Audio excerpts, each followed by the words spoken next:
Les agradecemos mucho que nos acompañen. Esta es la tercera edición del seminario virtual Desafíos y oportunidades de la educación primaria en México, reflexiones y propuestas ante la nueva administración federal. Como ustedes saben, este seminario busca promover un espacio de análisis entre diversos actores educativos, agentes educativos, sobre los retos y las oportunidades que enfrenta la educación primaria en México, con el fin de informar el diseño y fortalecimiento de las políticas educativas. Y bueno, en la sesión de hoy vamos a tratar uno de los temas que ya comenzamos la semana pasada, que es el de docencia, pero desde la perspectiva de dos docentes en formación que están a punto de egresar de la licenciatura en educación primaria. El tema de hoy, como lo han titulado, es Reflexiones de docentes en formación sobre los desafíos actuales de la docencia. Y nuestras invitadas del día de hoy son Paola de la Cruz Rodríguez, Pau, y Getsemaní Marmolejo Franco, Getsi. Bueno, pues les damos la bienvenida, nos da mucho gusto que nos acompañen. Sí, bueno, para contarles un poco más de nuestras invitadas el día de hoy, voy a dar una pequeña reseña y empezamos con Getsemaní Marmolejo Franco. Bienvenida, muchísimas gracias por aceptar la invitación. Y les cuento que Getsemaní, bueno, ella trabajó como un proyecto de titulación, un portafolio de evidencias que tituló Estrategias para fomentar la lectura recreativa. Ella, como ya les mencionaba mi colega Lupita, bueno, ella es docente en formación de octavo semestre en la licenciatura de Educación Primaria del Centro Regional de Educación Normal de Aguascalientes, del CRENA. Y sus pasiones, bueno, ella es bailarina folclórica, le gusta cuestionar y analizar sobre las situaciones que ve día a día. Eso es excelente para una profesora en formación y para hablarnos el día de hoy de los retos que implica la nueva escuela mexicana. Bienvenida. Muchas gracias. Y también nos acompaña Paola de la Cruz Rodríguez. Ella también docente en formación. Ella realizó una tesis para su titulación que lleva por título Alfabetización Visual Docente para el diseño de materiales didácticos de lectoescritura. Ella también docente en formación de octavo semestre de la licenciatura en Educación Primaria en el Centro Regional de Educación Normal de Aguascalientes, el CRENA. Ella es mamá de una pequeña de 5 años de edad, le gusta leer y ya considera que es un medio de distracción, pero también le encanta caminar y explorar sitios nuevos. Bienvenida, Paola, bienvenida a Getsemaní, y será un gusto escucharla y escuchar su perspectiva desde docentes en formación. Entonces, sin más preámbulo, les damos la palabra. Estamos contigo, Getsemaní. Sí, un gusto. Y bueno, nuestro tema del día de hoy va enfocado a que pues la docencia está en un constante cambio al trabajar directamente con la sociedad. Entonces, si la sociedad cambia, exige que la docencia cambie. No podemos quedarnos estancados ahí. Y pues actualmente estamos atravesando por un nuevo cambio que afecta, o más bien ese cambio va hacia la forma de trabajo, porque consideramos que sí es muy diferente a la que se estaba manejando anteriormente, y pues evidente este cambio genera sus beneficios, así como también pues ha afectado de alguna manera, y esas reflexiones son a las que vamos a llegar tomando como guía 4 preguntas en base a qué se ha hecho, qué conviene que continúen, qué convendría cambiar y qué se necesita investigar. Entonces, vamos a comenzar con la primera pregunta, que va relacionada a qué está ocurriendo actualmente en las aulas de primaria. Bien, bueno, nosotros estuvimos platicando y analizando diversos puntos que podíamos conversar acerca de esta pregunta muy concreta. Y uno de estos puntos que nosotros destacamos es que reconocemos que actualmente es un proceso de adaptación al nuevo plan de estudios, que todavía, a pesar de que el ciclo escolar está por finalizar, es un proceso que no ha culminado, o sea, que ha sido un proceso tan largo que percibimos nosotros que muchos docentes, maestros y maestros todavía tienen esa dificultad de poder comprenderlo y llevarlo a la realidad. Entonces, y no nada más de los docentes, también de los padres de familia. Comentábamos que, pues anteriormente estábamos acostumbrados, en toda la comunidad educativa, a trabajar por asignatura. Entonces, al presentarnos una forma diferente de trabajo, donde las asignaturas como tal ya no se nos presentan de la misma manera, sino que ahora se nos presentan como campos formativos, sí llegó como a generar cierta confusión a los padres de familia también, porque les costaba un poco de trabajo comprender, o sea, me estás hablando de un campo formativo de lenguajes, pero ¿en dónde me vas a enseñar matemáticas? Surgió incluso al inicio la polémica de que se creía que no se iba a enseñar matemáticas porque el campo formativo en el que se incluyen las matemáticas, pues tiene un nombre muy diferente, que es saberes del pensamiento científico. Entonces, al inicio sí como que fue esa confusión, pero con el transcurso de los meses, como que los papás fueron también comprendiendo que no se trataba de dejar a un lado las matemáticas, de dejar a un lado la lectura y la escritura, sino que independientemente de que ahora las asignaturas, por así decirlo, llevan un nombre diferente, se sigue trabajando básicamente el mismo contenido.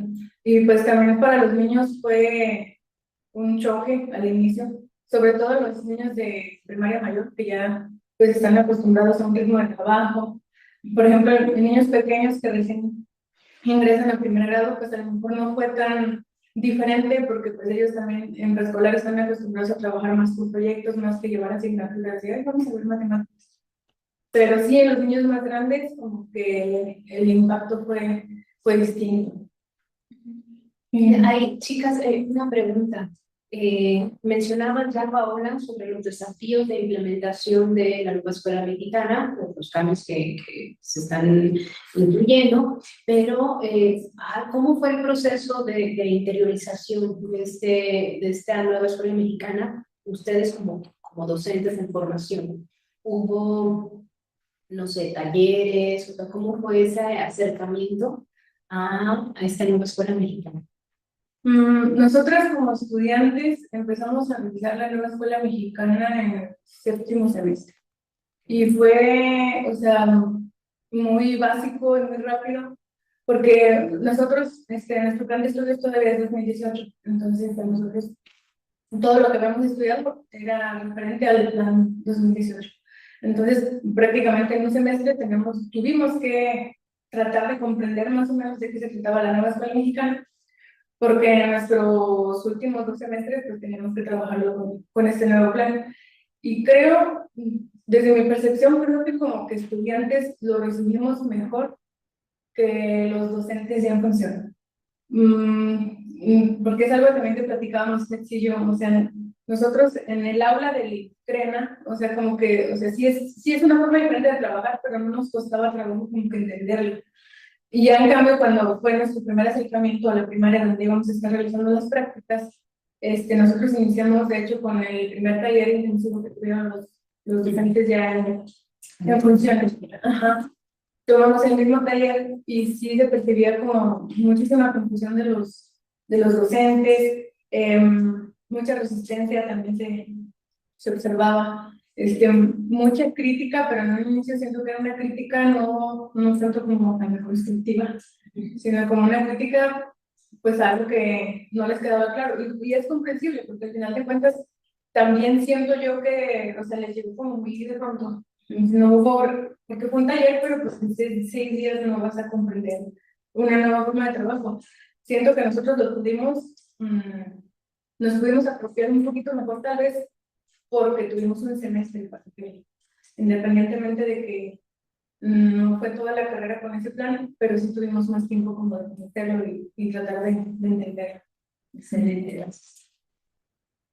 Sí, bueno, para complementar lo que decía Pau, pues los maestros en servicio lo único que tuvieron a su alcance fue los talleres intensivos al finalizar el ciclo escolar pasado y al iniciar este ciclo escolar 2023-2024 y pues en las sesiones ordinarias del Consejo Técnico, bueno, analizaban los campos formativos y tocaban diferentes aspectos del nuevo plan, pero quedaron muchísimas dudas y sobre todo creo yo que su punto era que lo que necesitaban era una mejor capacitación, o sea, no era como de, ay, no queremos el plan, sino queremos que esto nos quede claro. Y eso fue como que, bueno, lo que se vio en las escuelas primarias. Eh, de las dudas que ustedes identificaron o las confusiones que señalan, ¿cuáles recuerdan al inicio del ciclo escolar? ¿Cuáles consideran que eran las dudas que manifestaban los maestros de las escuelas en las que ustedes estaban trabajando? Yo creo que la más recurrente era respecto a cómo diseñar el plan analítico. O sea, había muchísimas dudas, porque estaban las instrucciones, pero siento yo que eran muy abiertas, muy generales, y realmente no recibían los docentes como las herramientas para decirte, mira, así tienes, a lo mejor con estos instrumentos puedes hacer la contextualización de tu escuela y poco a poco ir determinando qué contenidos son necesarios. Y fue como mucha confusión respecto al plan analítico principalmente. Y yo creo que también referente a cómo aplicar las metodologías que se sugieren. Con estas metodologías te refieres a proyectos, a aprendizaje en servicio. No sé si tú recuerdas otra vez. Otra que ya tengo muy presente es el tema de la evaluación, que de hecho es un punto que vamos a tocar más adelante. Pero sí también la evaluación les generaba mucho ruido porque precisamente como lo mencionó Pau al inicio, ahora se trabaja con campos formativos y esos campos formativos engloban diferentes asignaturas, que era como lo conocíamos antes. Entonces, simplemente en el campo formativo de lenguajes, que aborda español, artes e inglés, empezó a surgir como la duda de ¿cómo voy a dar una calificación que englobe lo que saquen en español y lo que saquen en inglés? ¿Hasta qué punto eso afecta o beneficia a los niños? Y también eso era un tema de confusión, lo de la evaluación. Okay. Bueno, en cuanto al segundo punto que podemos observar ahí, es de los libros de texto, que como ya sabemos también fue un tema que se puso muy de moda. Sobre los libros, nosotras consideramos que se generó mucho ruido cuando pues empezaron a saber información de ellos y pues esto generó que al menos en nuestro estado los libros llegaran cuando el ciclo escolar ya llevaba un gran avance y pues ya cuando llegaron ya muchos maestros habían encontrado otros métodos con los cuales trabajar y pues ya no fueron tan necesarios los libros, pero analizándolos son más una herramienta para el docente que para los alumnos, porque es realmente como un catálogo de proyectos que tú puedes trabajar. Pero no tiene como ejercicios prácticos donde los niños puedan aplicar sus aprendizajes. Por ejemplo, en el caso de matemáticas, no vienen páginas en donde ellos puedan resolver problemas, en donde puedan encontrar ejercicios, pues no lo hay, simplemente es como una serie de pasos de las metodologías, como de, a ver, el planteamiento, aquí vas a hacer esto y esto y esto, y así, o sea, literal como una receta. Y pues eso a los niños, digamos, no les beneficia mucho, sino es más como para los docentes. Sí, también respecto a eso, por ejemplo, en mi experiencia yo estuve practicando con primer grado y realmente los libros de texto como que no resultaron funcionales para los niños, porque revisando los libros son libros que tienen muchísimo texto, entonces pues los niños de primer grado lo primero que necesitan es apropiarse de la lectura y la escritura para poder después desarrollar otros aprendizajes. Entonces, o sea, coincido totalmente con Hetzi que realmente los libros son más como una referencia para el docente más que para los niños y las niñas. Porque si vienen proyectos, por ejemplo, en primer grado, en el que los niños pueden trabajar, por ejemplo, para iniciar, para conocer su nombre, empezar a conocer letras, pero no es suficiente. Para el caso también de primer grado, hay un libro extra para los niños que se llama Múltiples Lenguajes, que es de trazos y letras. Yo, a lo que vi en mi experiencia, es como que que fue más útil para los niños, porque en él sí vienen ejercicios de motricidad fina, identificación de letras, mayúsculas, minúsculas, nombres propios de sus amigos, de su familia. Sí viene como que una interacción más cercana con el libro a diferencia de los otros, que también muchas veces yo noté que los proyectos pues se pueden tomar de referencia porque no todos se adecuan a lo que necesitan los niños o a su contexto, porque sí hay muchas opciones, pero no, pues no todas nos funcionan. Entonces, por ejemplo, en mi caso, yo los libros de texto, ya cuando los podemos utilizar, porque al principio también estaban como prohibidísimos, o sea, ni siquiera abrirlos, los tomaba nada más como por referencia y también para comprender la metodología que estaba aplicando. Porque, por ejemplo, las sugerencias metodológicas en el documento que se compartió, pues sí te explica los pasos y lo que debes hacer, pero ya llevarlo a la práctica, pues es diferente. Entonces, a mí, en ese sentido, los libros me sirvieron para comprender qué debo hacer en cada fase, en cada momento de los proyectos según las sugerencias metodológicas. Sí, yo creo que el libro de nuestros saberes es el que más utilidad puede dar porque es como un diccionario de todos los contenidos que se marcan en el programa sintético. Ahí vamos a poder encontrar definiciones, algunas lecturas que yo considero que sí son funcionales para una clase o para que los niños comprendan mejor el tema. Pero sí de ahí en más, son una herramienta totalmente para el docente. Ok, Samari, ¿qué grado estuviste tú haciendo tus prácticas? Estuve haciendo mis prácticas en quinto grado. Entonces, bueno, en el caso de ustedes dos, tanto en primaria baja como en primaria alta, tienen una experiencia común, ¿verdad? Ustedes. Y bueno, por lo que ustedes nos comparten, los libros tenían una función que era ayudarles a comprender la propuesta metodológica, es decir, qué es lo que se espera que ustedes como docentes hagan en las aulas, ¿verdad? Que ustedes hicieran en las aulas. ¿Qué efectos tuvo para ustedes el que estos libros fueran entregados tardíamente? ¿Ustedes empezaron sus prácticas en este semestre? En el anterior. En el anterior, ya. Entonces, ustedes empiezan como a tener esta mediación de qué significa esta metodología hasta que se los entregan, es decir, hasta este semestre, ¿verdad? Hasta Llegaron en diciembre. en diciembre. A partir de ahí ya ustedes los podían utilizar y empezar a familiarizarse con los contenidos. Físicamente sí, porque pues, sí tuvimos acceso a los libros desde el inicio del ciclo escolar de forma digital, pero pues como la instrucción era no utilizarlos, realmente como que no los revisamos tanto.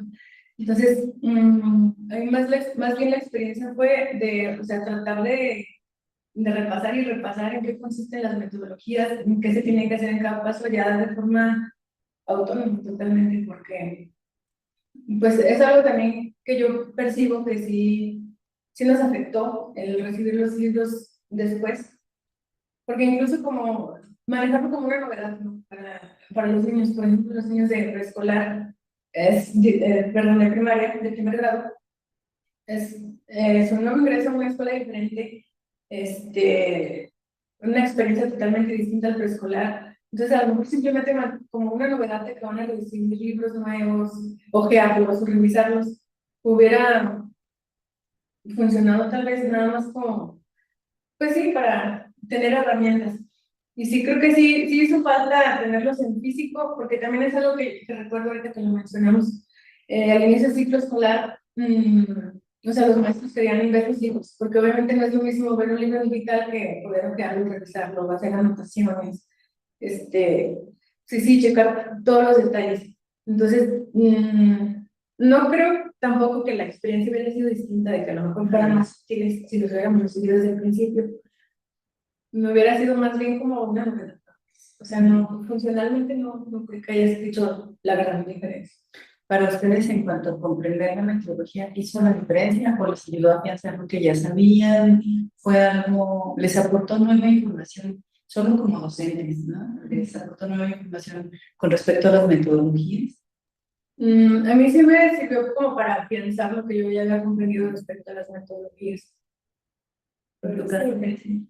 Igual, porque igual como lo mencionó Pau, nosotros en sexto semestre llevamos un curso en la normal, en donde ya nos presentaron las metodologías, e incluso en nuestra jornada pequeña de 2 semanas, aplicamos un proyecto con una de las metodologías. Y yo considero que eso nos ayudó mucho a ya llevar una base de las metodologías, porque cuando llegamos a la primaria con los maestros titulares y estaban más perdidos en cuestión de eso que nosotros. Pero a mí me ayudó a comprender ya las metodologías, el planear. O sea, ir haciendo mis planeaciones fue de la forma en que yo las fui entendiendo. Porque ni aunque hubiera visto los libros al principio, siento que no lo hubiera logrado si no hubiera sido mediante la planeación. Y en mi caso también pues el acompañamiento de un maestro titular que pues me iba diciendo como de, a ver, aquí mete esta actividad que contempla esta fase o así. Pero sí, los libros no, realmente no hubieran hecho la gran diferencia. Ahorita que mencionabas lo de la planificación de las clases, ¿qué fue lo que más, lo que consideras más desafiante de la nueva escuela mexicana en comparación con el modelo anterior para realizar tu planificación? Creo yo que lo más desafiante es encontrar principalmente las problemáticas que atraigan a los niños y plantear actividades que para ellos sean atractivas y que vayan siguiendo esa problemática. Porque de repente empezamos a plantear actividades que decimos, ay, sí, esto está padre, sí, pero ¿cómo la vas o cómo vas a lograr que los niños no pierdan el sentido del proyecto con esa actividad? Porque pues es la esencia de los proyectos, al menos yo así lo entendí, que todas las actividades vayan encaminadas a que al final los niños pues logren algo. Y para mí lo más diferente en la planeación es precisamente no perder esa secuencia y sobre todo que el tema que se va a llevar sea atractivo para los niños. ¿Tienes un ejemplo de alguno que te haya funcionado o que consideres que sí ha sido atractivo para los niños? Sí. Por ejemplo, hice un proyecto sobre Kung Fu Panda y porque en abril se estrenó la película de Kung Fu Panda 4. Entonces, pues los niños como que lo traían muy en el tema. Y con ese proyecto englobé los campus formativos de lenguajes, de saberes y pensamiento científico y de ética, naturaleza y sociedades. También de lo humano y de lo comunitario, porque ahí vimos como la parte emocional. Y en este proyecto lo desafiante fue precisamente encontrar cómo vincular esos 4 campos formativos. Porque, o sea, sí te tienes que fijar muy bien que el PDA que vas a escoger del campo formativo del contenido sí se vincule a la temática que estás abordando. De hecho, en el programa sintético recomienda que se trabaje con situaciones problemáticas que sean cercanas a la realidad de los niños. Pero, bueno, en nuestra escuela, no sé si también ya otras escuelas lo trabajen de esa forma, pero a nosotros nos recomendaron que no solamente situaciones problemáticas, sino también temas de interés para los niños. En este caso, en ese entonces para ellos les interesó Kung Fu Panda y con ello pues dije voy a hacer un proyecto y vimos los climas de China, vimos la alimentación saludable, vimos la parte socioemocional, los niños hicieron un podcast, entonces también tuvimos que analizar las características de un podcast. Entonces sí, o sea, realmente sí es desafiante planear todo eso y encontrar actividades que se adecuen, pero creo que creo yo que los resultados son muy buenos. Ok, muchas gracias. Muchas gracias. Bueno, para continuar en el siguiente punto, nosotros lo definimos como evaluación. La evaluación pues es todo un tema siempre. Creemos que bueno, en la nueva escuela mexicana pues se nos propone y se hace mucho énfasis en la evaluación formativa, pero nosotros estuvimos observando que es como que muy difícil desligarse de darle el énfasis a la evaluación sumativa. O sea, sí se busca que se trabaje por proyectos, que se evalúe el proceso, que se haga la retroalimentación, que los niños vayan comprendiendo lo que están haciendo y por qué lo están haciendo y para qué lo están haciendo, pero al final siempre recae todo en un examen.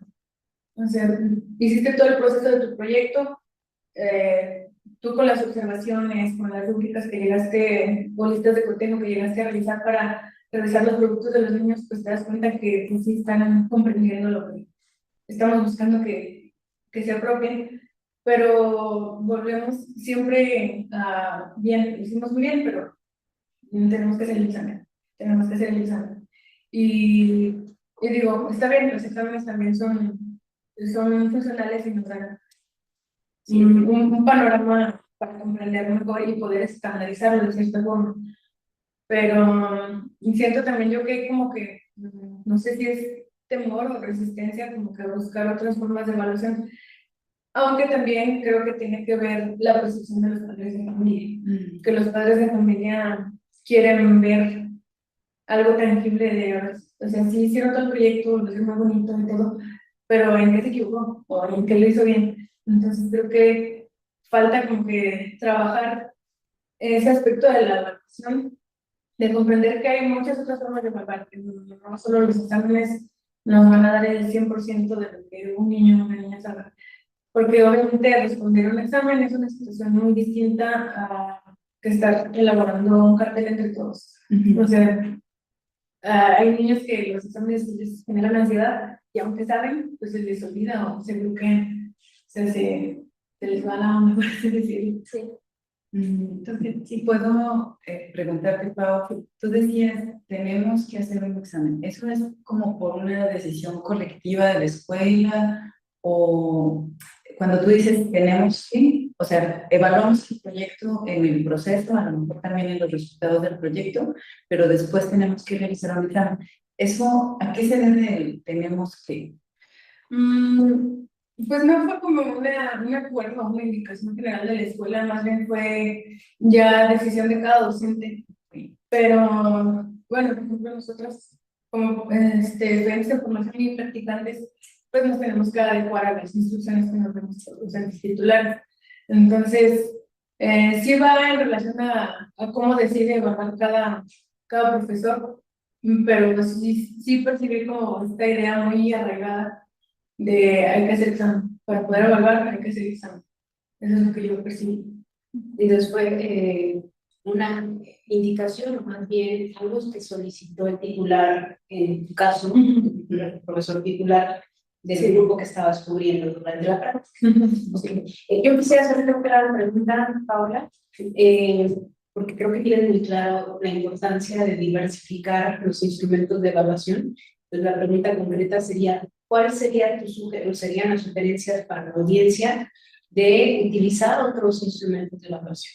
¿Qué te funciona a ti o qué has identificado que puede funcionar para poder acercarnos un poco mejor a lo que es la evaluación formativa? Yo creo que es principalmente la observación y el registro de observaciones durante el desarrollo de los proyectos o de las actividades que se llevan a cabo. Porque realmente en esa interacción que tú ves entre los mismos niños y los niños contigo, te das cuenta de cómo están comprendiendo las cosas o dónde están como creyéndose para otro lado. Creo que es más como que la observación y el registro de esas observaciones con la base. Como desafío, ¿cuántos alumnos tenías en tu grupo? Tenía un grupo pequeño en comparación a la mayoría de las escuelas, eran 25 niños. Sí, Bueno, quería preguntarte como el desafío de hacer observación, porque tú hablas de observación individual, ¿no? Y de registro. Sí, es muy complicado. Bien. Justo es otra de los puntos que abordamos más adelante, los grupos numerosos. Porque, pues sí, la evaluación también nos pide hacer retroalimentación personalizada prácticamente, pero, o sea, ¿en qué momento lo haces? Mi grupo es relativamente pequeño, pero en el grupo de 35 40 niños, ¿en qué momento lo haces? Y para que lo comprenda bien el niño, te das un momento en clase, 5 minutos, pero como platicábamos con Ketsi también, o sea, estás haciendo la retroalimentación con tu niño, pero los otros 40 niños ya se empiezan a descontrolar porque empezaron a distraerse, o sea, todos necesitan la atención. Y sí es muy desafiante y muy complejo. Sí. Sí, en este caso, bueno, me gustaría complementar esa parte de mi experiencia. Precisamente la evaluación formativa nos pide que hablemos con los niños, o sea, que mediante el diálogo des esa retroalimentación de esto lo hiciste muy bien, en esto te falta mejorar este aspecto, pero es muy complicado hacerlo porque, o sea, tú quieres estar así con un niño, dándole su alimentación, pero mientras eso pasa, están otros, yo tenía 32 niños, entonces, digamos, estaba con uno y mientras otros 31 niños estaban, maestra, ya acabé, ¿qué hago? Maestra, ¿me voy a ir al baño? Maestra, es que ya pasó esto. Y o ya están platicando, ya están parados, ya están en el salón. O sea, pasan muchas cosas a la vez. Y más allá de darle la atención que se le debe dar a ese niño, está, ya siéntate y ve al baño y guarda silencio y ponte a trabajar. Y realmente pues, no estás dando una evaluación formativa. Y creo yo que eso es uno de los desafíos, o sea, o personalmente encontrar el tiempo para realmente hacer una evaluación formativa.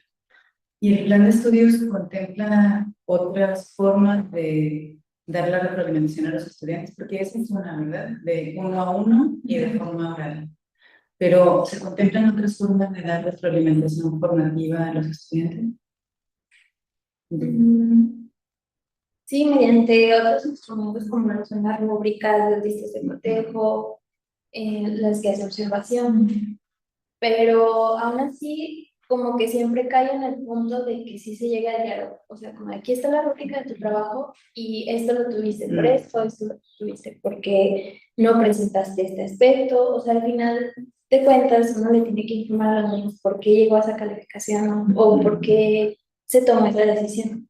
Entonces es como, por un lado tienen el instrumento con el que ya se devuelve el desempeño del estudiante, pero además es asegurarse que ese desempeño se comprenda o la valoración del desempeño sea comprendida y que sepa qué hacer con eso. Ya. Sí. Y bueno, otro de los aspectos que nosotros consideramos que están ocurriendo actualmente es que los maestros se están enfrentando a diversas realidades. Sobre todo, las metodologías, la mayoría, por no decir que todas, te piden en alguna fase que los niños investiguen. Y creo yo que ahí es donde aparece uno de los primeros retos. Hay escuelas que sí están equipadas, por ejemplo, nosotros tuvimos la fortuna de practicar en una escuela donde cuentan con un aula de medios. Entonces los niños tienen acceso a computadoras y nosotros bien podíamos decir, bueno, a los niños que ya estaban muy grandes les voy a decir, investiguen en tal página qué es esto. A los niños chiquitos pues no es como tal, investiguen así, pero tienen, a lo que me refiero es que tienen ese acceso a recursos para investigar. Pero ¿qué pasa donde no hay escuelas, bueno, donde las escuelas no tienen esos recursos? O donde los niños, si les dejas de tarea investigar, no van a tener en dónde investigar porque no tienen internet, porque no tienen un teléfono o una computadora. Y considero que enfrentarse a esas diversas realidades y contextos también eso es un reto para los docentes, que también entra la actitud que están tomando hacia este nuevo plan, porque quienes han buscado el cómo resolver y sobrellevar esos retos Y hay quienes han dicho, ay, no, esto está muy difícil, yo mejor sigo continuando pues con lo que voy a trabajar como se me ha acomodado en años anteriores. Y pues sí consideramos que ese es otro de los retos que se viven hoy en día. Pues sí, para complementar lo que comenta Hetzi, pues sí es muy difícil poder llevar a la realidad la aplicación de los proyectos con las metodologías como se proponen. Más que nada porque pues es algo que siempre se ha discutido y como que pasan los años y ha sido muy difícil de solucionar, de que pues realmente todas las escuelas cuenten con los recursos necesarios. Porque pues uno podría pensar que a lo mejor es solo en las comunidades rurales donde hace falta, pero pues no, o sea, realmente las ciudades también hace falta. Incluso hay escuelas multigrado que están mejor equipadas que una escuela completa en la ciudad. Por ejemplo, en mi experiencia, en semestres anteriores, estuve practicando en una escuela multigrado y pues aunque está en una comunidad muy pequeña, es una escuela muy pequeña, o sea, la escuela estaba bien equipada.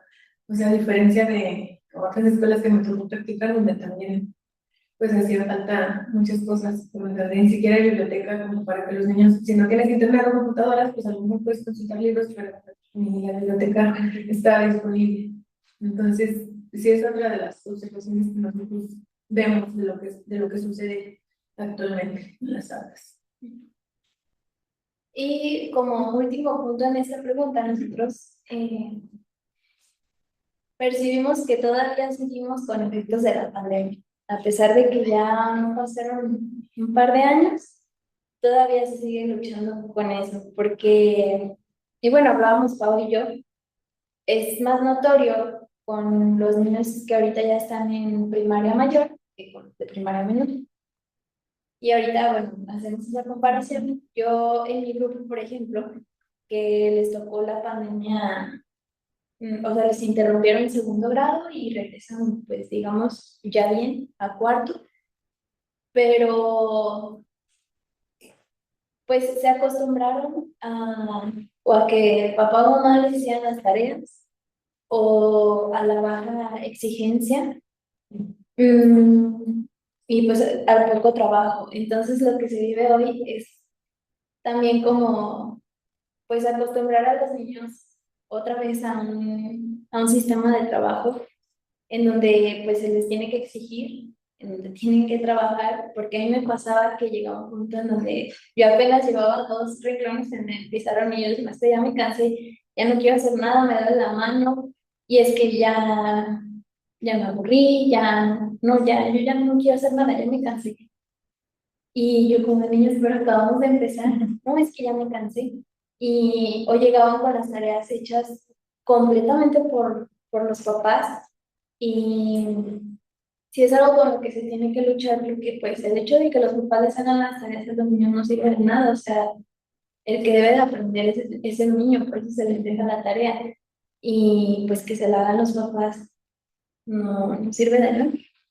Y creo que esto se debe también a que los papás pues están muy arraigados con la idea de la calificación, mi hijo tiene que tener 10, entonces si para tener 10 le ocupo hacer la tarea, le hago la tarea. Y creo yo que ese no es el fin, sino el fin es que el niño aprenda. Entonces, o sea, yo personalmente tuve que luchar con eso que creo que viene todavía de la pandemia, así como también todavía lo emocional.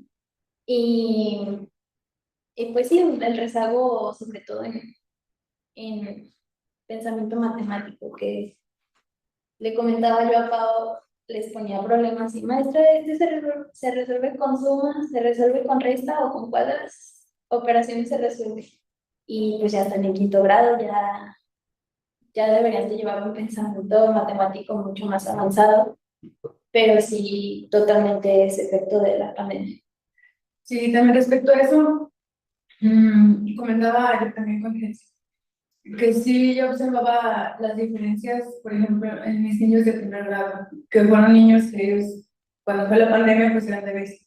O sea, realmente ellos su preescolar lo usaron con mayor normalidad que los niños anteriores.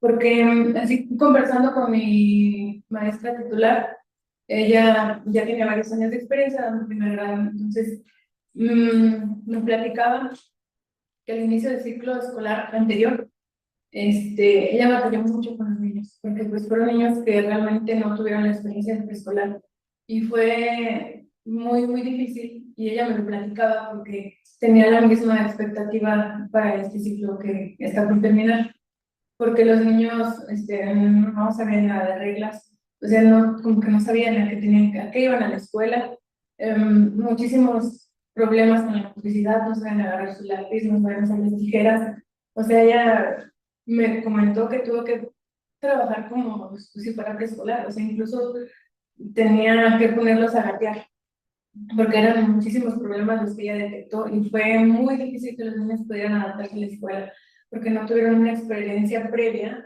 de cómo funcionaba más o menos la escuela. Entonces tuvo muchas dificultades y ella tenía como que la misma expectativa para el siguiente grupo que le iba a tocar, pero fue una experiencia muy diferente. Los niños sí tuvieron la oportunidad de hacer su preescolar un año al menos, y sí fue muy distinto porque los niños llegaron como de manera muy natural a la escuela, sin timidez, socializando fácilmente, jugando a la hora del recreo. Incluso llegaban momentos en los que se daba un espacio de tiempo en el que no había actividades. Maestra, ¿qué nos va a poner a trabajar? O sea, ellos solo se exigían el trabajo. Y fue una experiencia muy diferente, y es lo que comentábamos respecto a la pandemia. O sea, que sí, es muy diferente la experiencia de los niños que vivieron más la pandemia a los niños que recién empiezan su educación primaria y que pues ellos ya no tuvieron las dificultades de la pandemia. Son niños totalmente diferentes. O sea, niños, por ejemplo, en mi caso también muchos niños ya sabían escribir su nombre. Un niño de 25 era el que tenía problemas para agarrar los lápices, todos ya sabían recortar, o sea, no hubo como que realmente tantas dificultades como en años anteriores. Hetzi, sobre el rezago que te tocó enfrentar en tu grupo, ¿cómo lo fuiste o lo fueron abordando junto con la docente titular?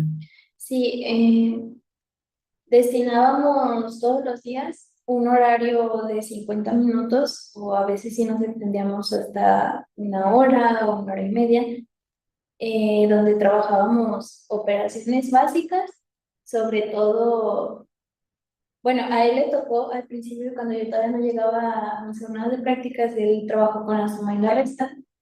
En la suma no había tanto problema, pero en la resta sí. Y ya cuando yo llegué, fue estar trabajando la multiplicación y sí, fueron como un mes y medio trabajando la multiplicación hasta llegar a cifras muy grandes. Y ya después que tenían dominada la multiplicación, pudimos llegar a la división. Pero sí, todos los días destinábamos operaciones básicas, ya fuera en problemas o como tal nada más la operación, o a veces era con juegos, competencias, así, pero siempre se le destinaba una parte del horario escolar a eso de las operaciones. Y era dentro del horario. Sí, sí, y también pues les dejábamos ejercicios para que lo trabajaran en casa. De hecho, también estuvo el maestro titular trabajando con una plataforma que se llama ClassDojo, que permite interactuar con los niños a través de unos monstruos y les van dando puntos si ganan. Entonces, a través de esa plataforma les mandaba operaciones, los niños las hacían en su casa y pues de algún modo los motivaba porque sabían que si lo hacían bien, su monstruito iba a tener más puntos. Pero sí era algo que cansaba mucho a los niños también, como de, ay, otra vez matemáticas, y es que no le entiendo, y es que ya me duele la cabeza. O sea, sí se desacostumbraron muchísimo al ritmo de, pues sí, de hacer también las operaciones, les tocaba mucho trabajo. Y desde su perspectiva en general, ¿cómo se tendría que atender el rezago? Desde lo que ustedes vieron en la escuela en su conjunto, no solamente en sus salones de clase, ¿cómo ustedes creen que se tendría que abordar el rezago? Yo creo que lo que ha funcionado es precisamente destinar estos espacios exclusivos para abordar los temas en los que hemos hablado. Por ejemplo, nosotros en primer grado destinamos también un espacio muy específico para lo que es la lectoescritura.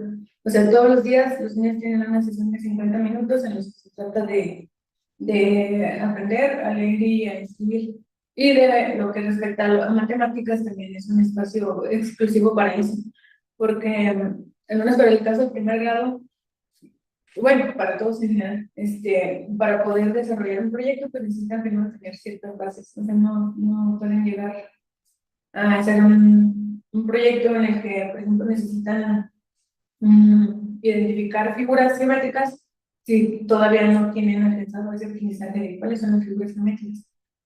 Porque sí, hay muchos casos de los niños que no reconocen ni siquiera figuras geométricas, ni en primer grado ni en segundo grado. Entonces, yo creo que lo que ha estado funcionando y nos estuvo trabajando en la primaria que nosotros estuvimos es dedicarle un espacio exclusivo a esas situaciones. De los rezagos detectados, ¿no? Yo tengo una duda ahí, ¿saben cómo los tutelares hicieron para ir detectando estos rezagos específicamente en estos campos formativos? ¿Hicieron una evaluación diagnóstica con la observación? O sea, ¿cómo hicieron para detectar y para definir, por ejemplo, el campo de matemáticas, que es uno de los más fuertes, de lo que ya nos comentabas? O sea, ¿qué saben de eso? Mi maestra hizo una evaluación diagnóstica primero de cómo estaban los niños y qué necesitaban trabajar, y ya conforme fueron avanzando también a través de observación y registro de cómo van avanzando cada niño. Sí va haciendo ella un registro y un expediente individual de cómo va cada niño, en qué está fallando, qué necesita para proporcionarle actividades específicas que le ayuden a reforzar lo que está empezando. Sí. Bueno, ya para continuar con la siguiente pregunta, que es de ¿qué consideran ustedes continuar ahora y que cambie en la administración federal? Definimos varios puntos. El primero de ellos, creemos que es importante que continúe la participación y la inclusión en actividades de la comunidad, porque vemos que sí es un factor importante que se observa en los niños, que les motiva y les entusiasma poder compartir lo que están haciendo con sus papás principalmente. Entonces sí se nota una diferencia muy evidente de cuando tienen que hacer un trabajo que alguien más lo ve, un trabajo que solo te va a revisar la maestra y se va a quedar. Es muy, pues sí, o sea, sí se nota su motivación y su entusiasmo por tratar de hacerlo mejor, porque saben que alguien más lo va a ver y pues a lo mejor de cierta forma, aunque es algo muy positivo, existe como que cierta competencia. Más de los papás que de los niños, siento yo. Ay, tú lo hiciste más bonito que fulanito. Entonces, los niños pues también buscan esa aprobación. Entonces, pues de una u otra manera, pues se motivan a tratar de hacerlo mejor. Entonces, creemos que la comunidad siga participando en algo que sí debe continuar. Sí. No sé, ¿quieres hablar? Sí, es que definitivamente a los niños el hecho de decirles, lo vas a presentar a tus papás, o va a venir la directora a verlo, o vas a ir a otro grado a presentar tu trabajo, ya inmediatamente en ellos despierta como un sentido de esfuerzo extra, como es que necesito esforzarme más porque lo van a ver muchas personas. Y en mi caso, por ejemplo, cuando les tocó hacer el podcast, ellos estaban emocionados y nerviosos porque los iban a ver en YouTube y se imaginaban que todo el mundo los iba a escuchar. Entonces, o sea, sí, a ellos el hecho de saber que van a presentar lo que hicieron, más allá del salón, que no se quede solamente con, "Ay, ahí está mi trabajo", ya es completamente diferente y siento yo que es algo que se debe de quedar. Sí. En cuanto a la economía. Bueno, esto está relacionado con la presentación de los productos finales en la comunidad. Pues es algo que también, por ejemplo, yo observé, tuvimos un proyecto en el que los niños tenían que realizar una carta a una autoridad. Entonces, en nuestro salón específicamente el proyecto ya no funcionaba muy bien. Entonces, ya más o menos descuidando la pauta para que ellos detectaran que pues, la problemática en el salón es que no nos funcionaba el proyector. Entonces acordamos que íbamos a hacer una carta que le íbamos a entregar a la directora y o sea, ellos al saber que tenían que hacer su letra lo más bonita posible, sí se notó mucho el esfuerzo de, porque pues tan pequeños, pues todavía les ayudamos en que ellos me dictan la carta, yo la escribo y ellos ya la cogen después porque es un texto relativamente largo para ellos.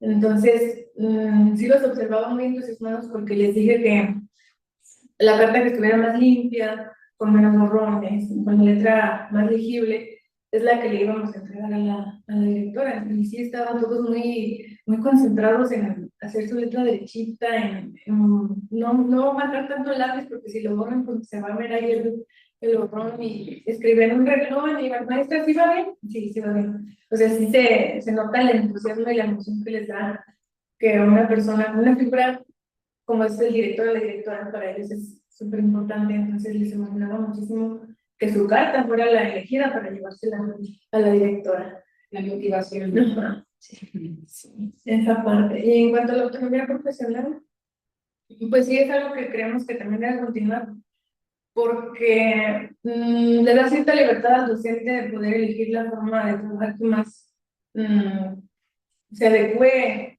a sus, digamos, a sus posibilidades y a las posibilidades del entorno y las necesidades de los niños.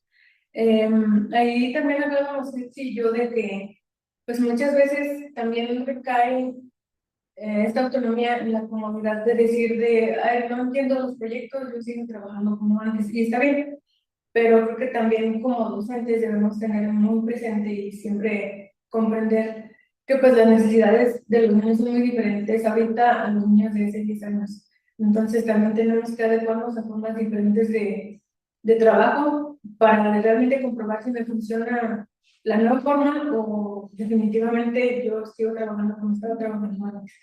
Y o sea, creemos que esa libertad del docente está bien, pero en este punto yo también siento que sí hace falta un poquito de guía al docente para que sepa un poco mejor por dónde irse, porque también tanta libertad es como que a veces no sabes ni por dónde empezar o qué tienes que priorizar realmente, pero en este punto creo que incidimos en eso. Sí. Otro de los puntos que nosotros pusimos que conviene que continúe es hablar de temas que son una nueva realidad de nuestra sociedad. A esto nos referimos en que creo yo que eso fue también un motivo por el que se hizo mucho ruido con los libros de texto al principio, que porque hablaba del tema de la sexualidad muy abiertamente, porque manejaban para los niños de primer grado o de segundo, no recuerdo, los tipos de familias, o en otro donde venía una ilustración, no me acuerdo si de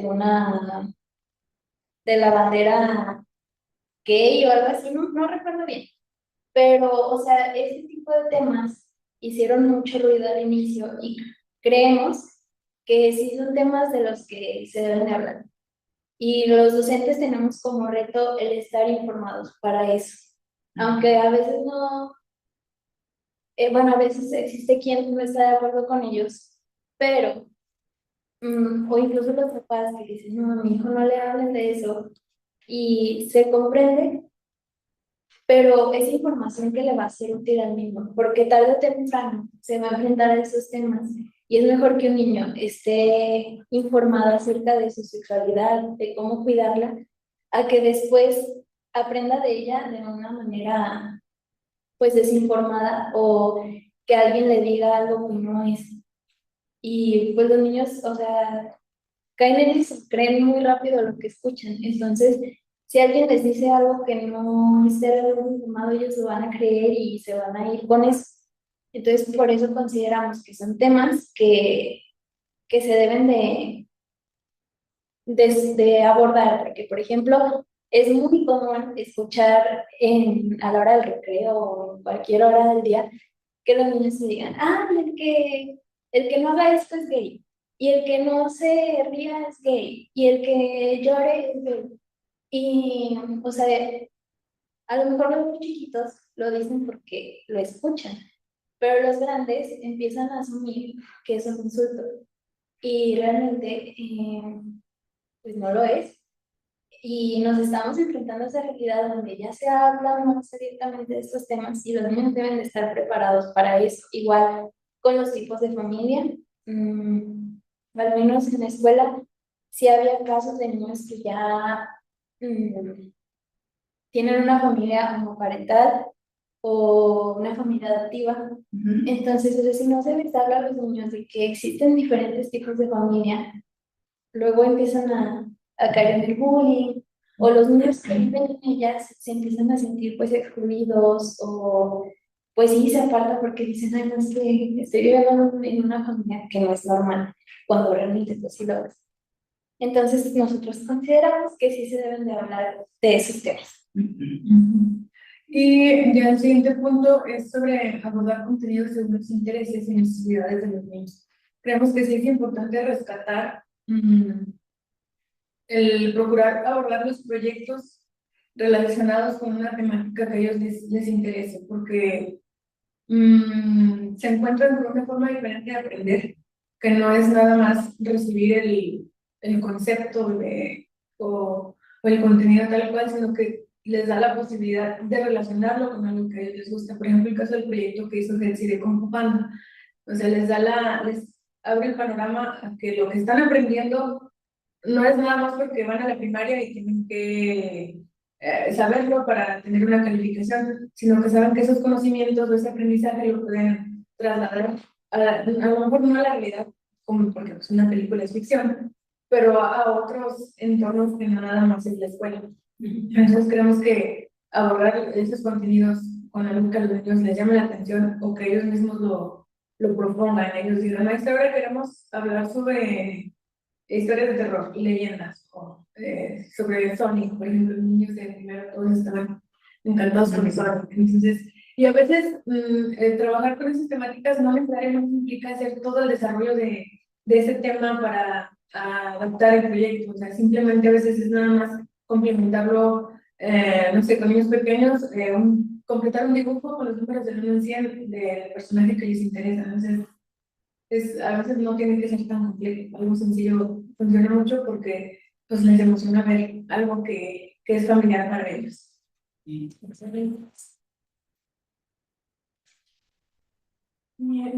Respecto a la tercera pregunta, sobre lo que convendría cambiar.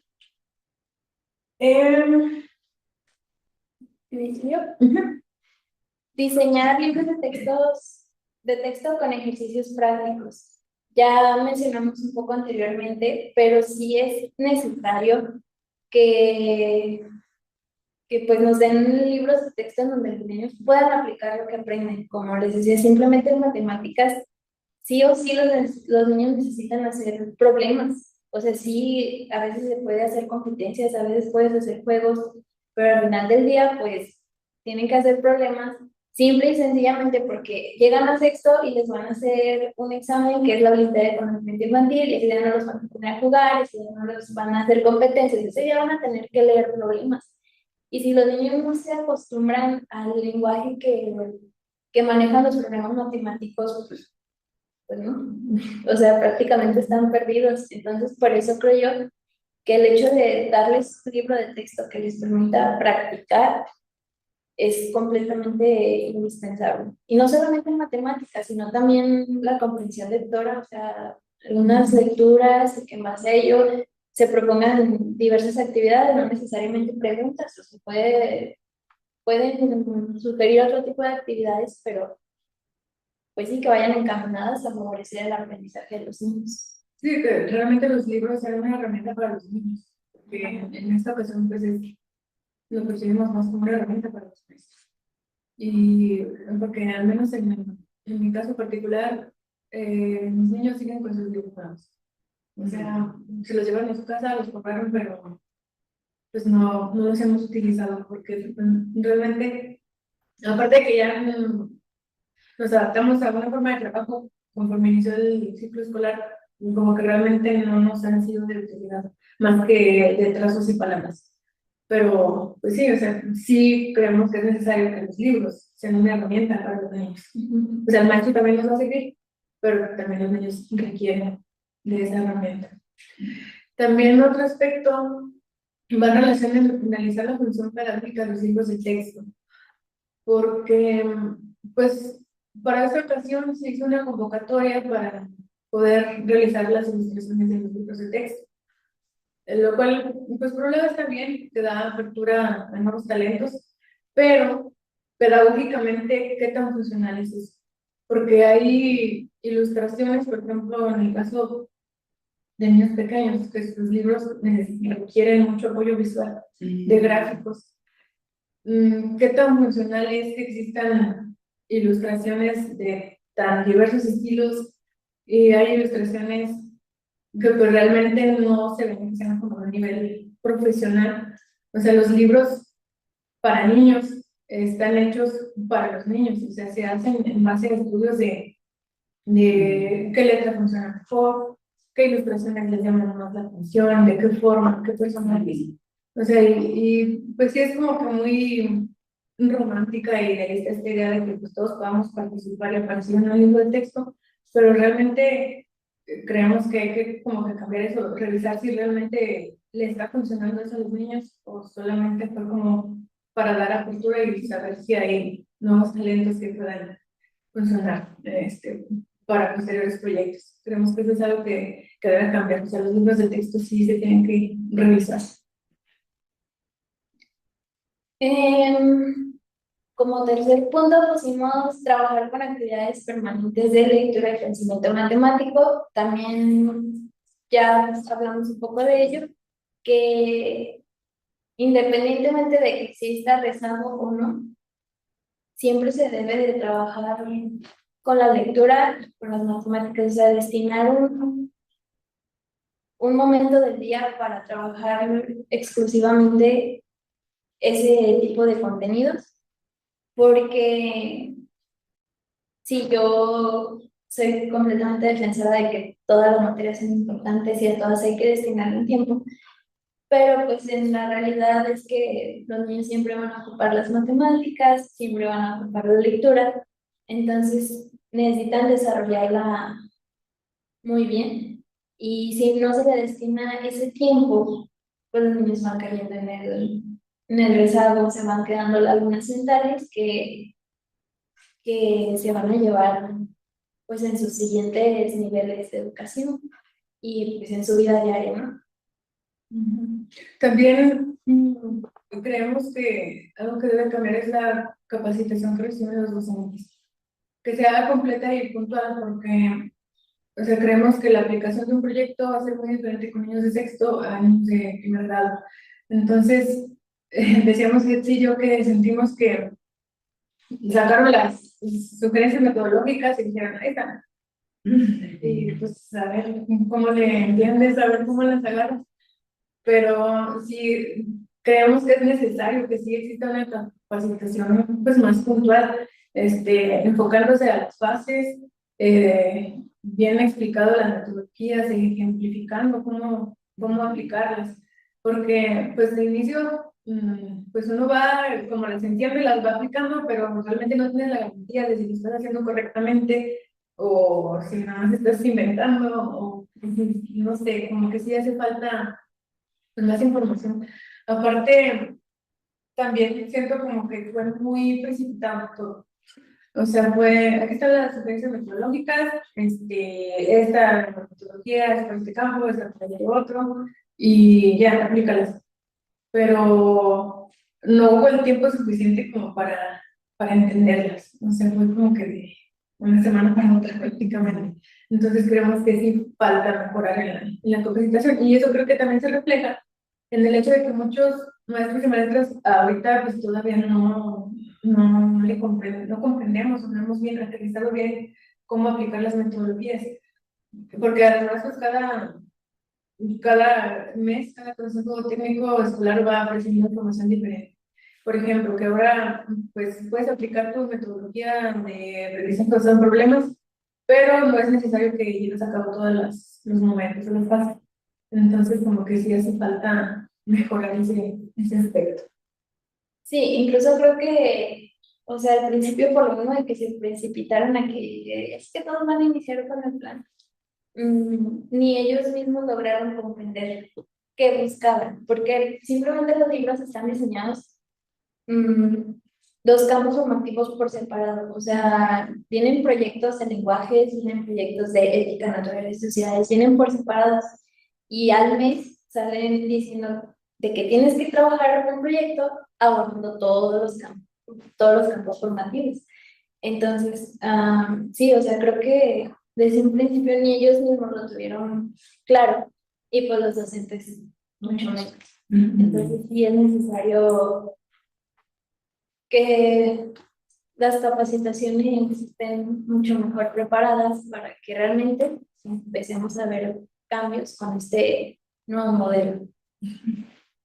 Después también platicábamos acerca de establecer contenidos para pruebas estandarizadas, porque nosotros observamos que, por ejemplo, para lo que fueron las Olimpiadas, hubo ahí una situación de que, pues, a nosotros como maestros nos dicen, pues tú tienes autonomía, puedes seleccionar los contenidos que consideres prioritarios, pero sucede que ya cuando los niños llegan a hacer su examen de la Olimpiada, pues son pruebas que se aplicaron en los anteriores.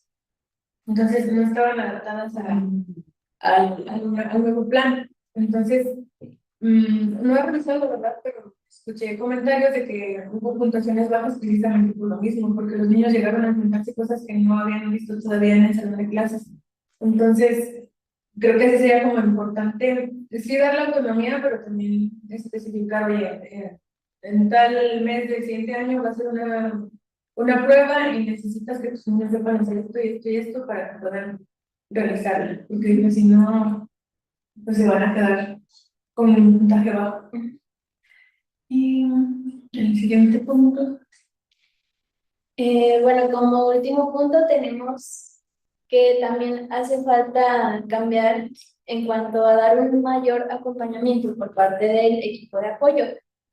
Con esto nos referimos a que, bueno, sabemos que ya trabajamos con una educación inclusiva, en donde los niños con alguna discapacidad o niños con autismo, por ejemplo, forman parte de nuestras aulas y totalmente lo apoyo, pero a lo que yo me refiero es que esos niños, claro que ocupan de una atención especializada, que los docentes estemos preparados para trabajar con ellos. Y si no sabemos cómo trabajan, más allá de afectarlos y de realmente estarlos incluyendo, solamente estamos como de, ay, sí, te vas a sentar aquí 5 horas y mientras yo controlo a los demás. Y eso creo yo que no es una educación inclusiva, sino que solamente lo estás poniendo ahí a que pase el tiempo. Entonces, esto a lo que nos referíamos es que debe de haber un mejor acompañamiento por parte de los equipos de apoyo que realmente te expliquen qué necesita ese niño, qué, o sea, con qué actividades tú lo vas a ayudar a que mejore, pero realmente que también estén presentes en cuanto a, como de, a ver, ya tuvimos un avance con que podemos seguir o no ha avanzado, vamos a cambiar el tipo de actividades, porque ya nos pasó que, ay, pues mira, acepto estas actividades y ya no se volvieron a aparecer en todo el ciclo escolar y es como de... Sí, incluso simplemente en el saber qué hacer en una crisis. Porque pues bueno, en la escuela no fue en su caso particular, pero alguna compañera tenía un alumno con autismo, no sé de qué grado, pero el niño le daban crisis muy fuertes. Entonces, pues la maestra titular tenía un poquito más de experiencia de cómo saber manejarlo, pero, o sea, también se le dificultaba mucho porque tampoco sabía exactamente cómo reaccionar o cómo apoyar al niño para que fuera calmándose.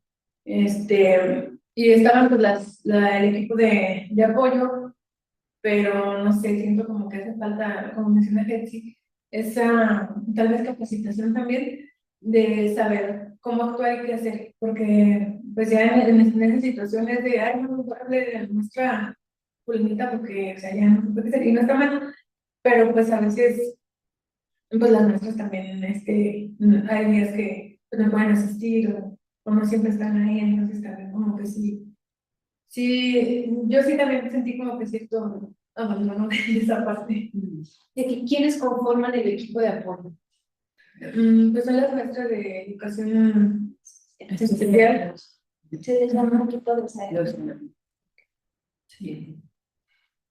Y ya por último, la última pregunta, porque se necesita investigar. Hablábamos sencillo de que pues se necesita, tal vez ya hay investigaciones, pero como que definirlo bien, el estándar y la duración de los proyectos, porque hay muchas discrepancias. O sea, hay autores que te dicen que 15 días, hay autores que te dicen que 3 proyectos en 6 meses, en un año. Entonces, yo creo que sí va a depender mucho del contenido o del tarea que vayas a trabajar, pero como que sí hace falta saber o definir cuánto debe de durar un proyecto, porque también hablábamos que sí yo, sobre todo ahorita que nos platique ella, en su experiencia lo difícil o lo pesado que es trabajar siempre con proyectos, porque sí es pesado tanto para el docente como para los niños.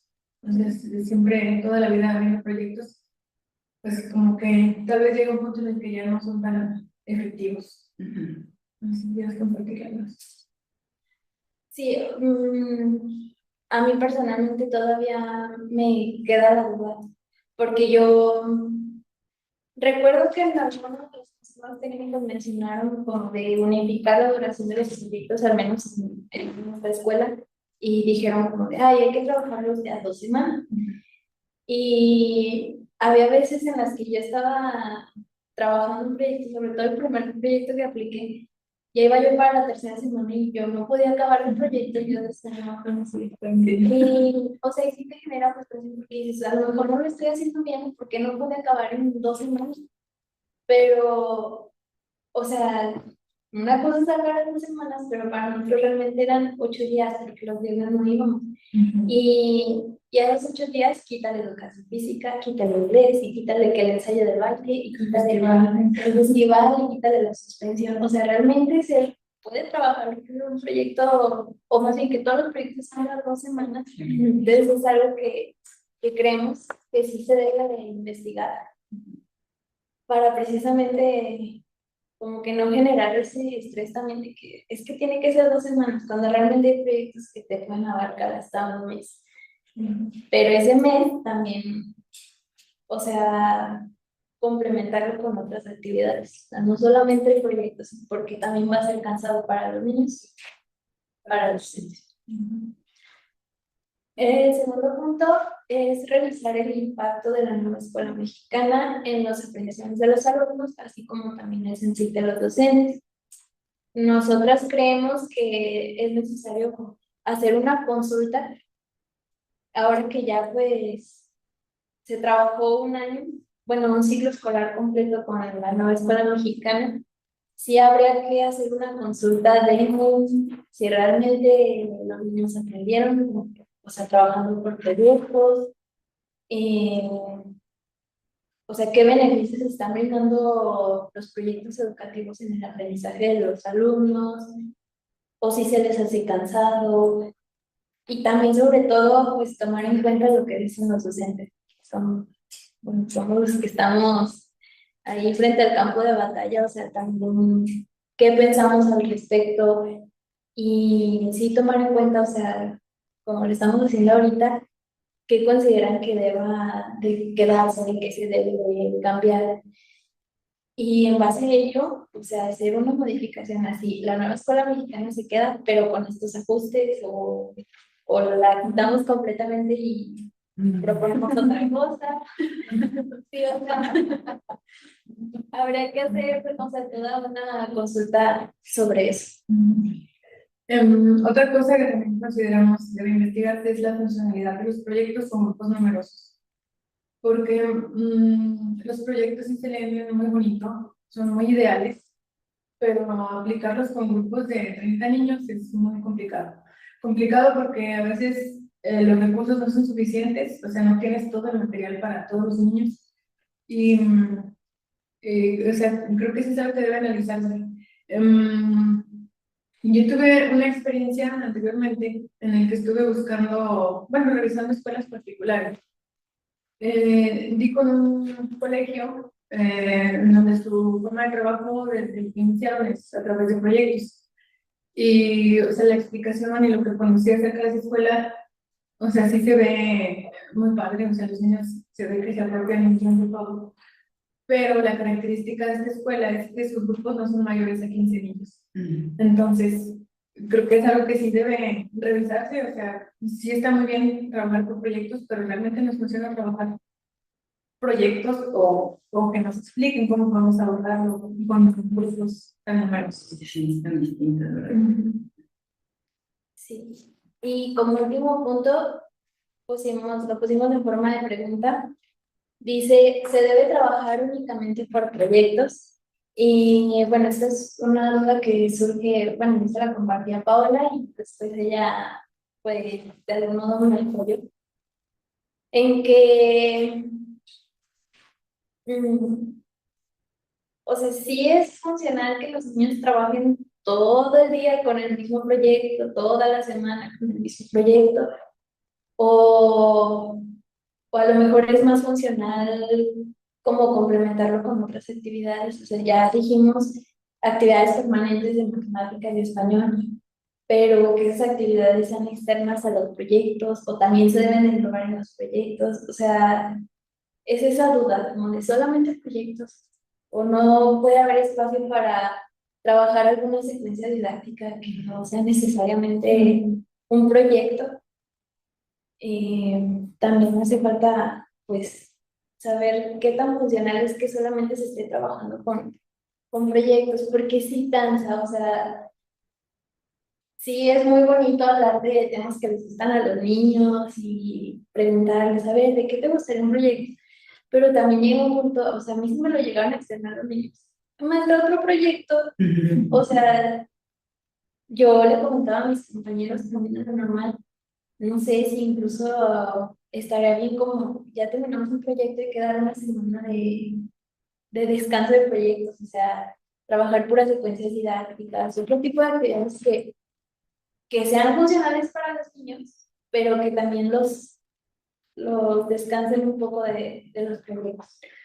Sí, porque también creo que tiene que ver también el tiempo, porque, por ejemplo, en mi caso, trabajé en algunos proyectos, pero no trabajé todo por proyectos, porque había contenidos que podía vincular, pero no me iba a dar el tiempo para los que no podía vincular. O sea, ¿en qué momento voy a abarcar estos contenidos que me faltan?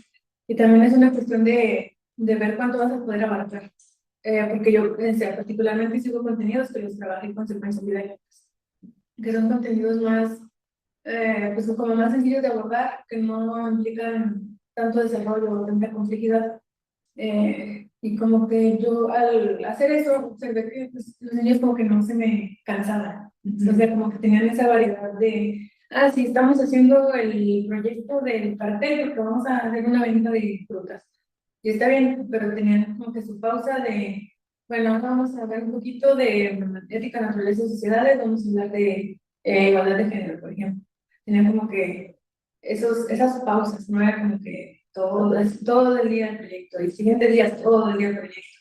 Y aparte, pues también nos ayudaba este espacio que destinábamos la maestra y yo para lo que es la lectoescritura y las matemáticas.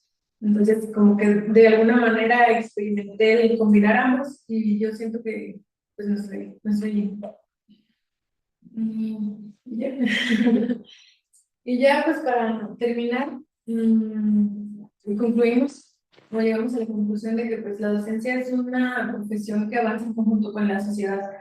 O sea, los cambios o las cosas nuevas pueden llegarnos a generar pues temor o incertidumbre por no saber cómo comenzar.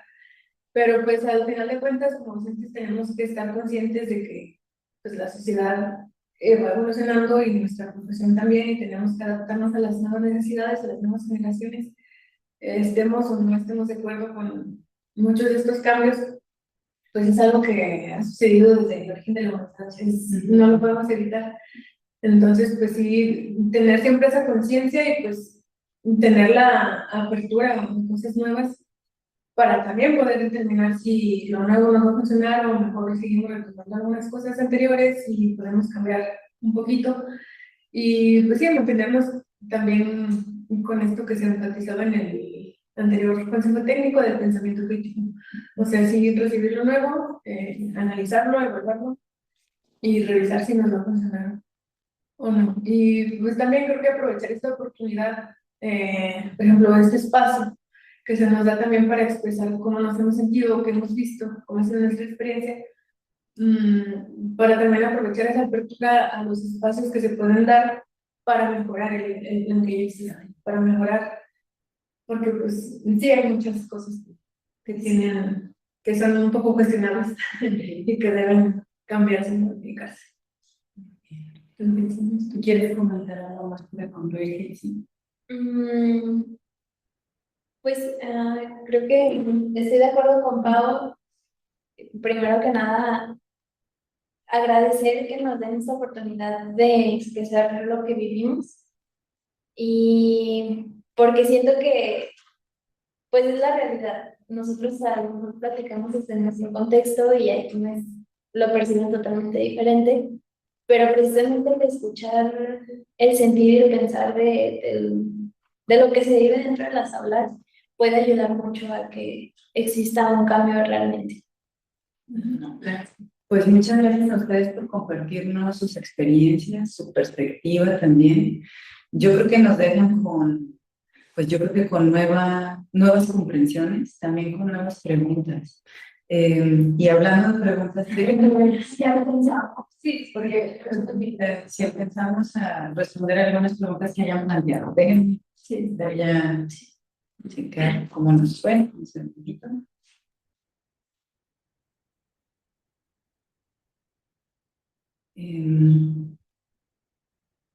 Bueno, no plantean preguntas, pero plantean algunos comentarios.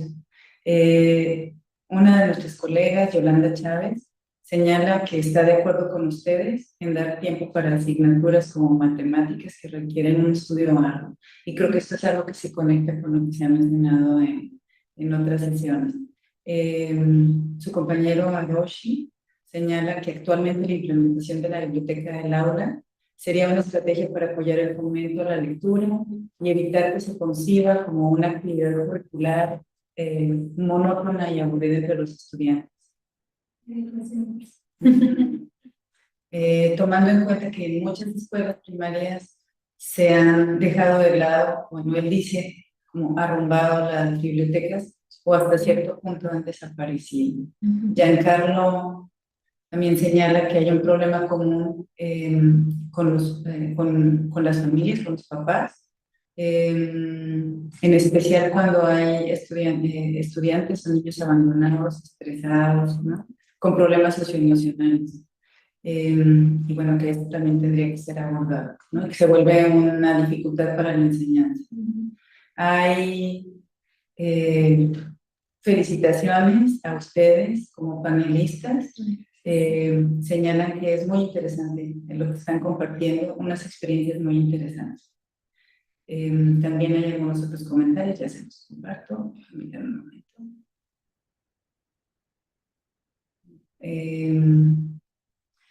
Yo creo que es una colega de ustedes, Samantha García.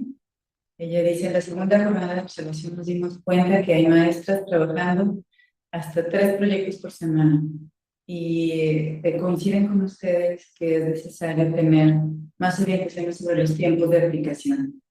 Erika Orozco señala que para lograr que se mantenga el interés en las actividades de los proyectos, se podrían trabajar todos a la par, vinculados con los PDA. Pero yo creo que ahí también. Y permítanme otro.